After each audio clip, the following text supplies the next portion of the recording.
দেখুন নতুন কল বসছে, মেশিনে কল বসানো হয়ে গেছে। এরপরে ওরা 1 সপ্তাহ সময় নিয়েছেন মিস্ত্রিরা। তারা বললেন 1 সপ্তাহ পরে আমরা ফিল্টার করে দিয়ে যাব। দেখুন কত সুন্দর মেশিন দিয়ে ফিল্টার করছেন। এখানে একটা ফিল্টারের মেশিন আছে, সেটা কম্প্রেসার মেশিন বলা হয়।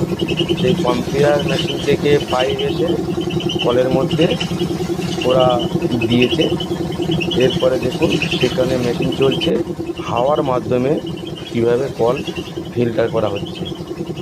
এটা প্রায় ওরা 1.5 ঘন্টার মতো এরকমই ফিল্টার করছিলেন। তারপরে আস্তে আস্তে পরিষ্কার জল বেরিয়ে এসছে। একটু গোবর গ্যাস আছে জলের মধ্যে। ওরা বলে গেলেন যে এরপরে আপনারা আবার ওটাকে প্রতিদিন 2-3 ঘন্টা করে জল ফেলে দেবেন 1 সপ্তাহ। তারপরে আর আপনারা কোনো গোবর গন্ধ পাবেন না। সেটা আমি পরের ভিডিওতে আপনাকে দেখাবো। যখন মুখটা বন্ধ করে মুখের উপরে একটা নল টাইপের বসিয়ে দেওয়া হবে, যার মধ্যে দিয়ে আমরা কারেন্টের মাধ্যমে কানেক্টার দিয়ে জলগুলো বের করব। সেখানে আপনারা দেখতে পাবেন আমরা কীভাবে জল বের করছি। পরবর্তী ভিডিওতে দেখবেন। এখন যেটা দেখছেন কম্প্রেসার মেশিনের সাহায্যে কীভাবে জল তুলছেন।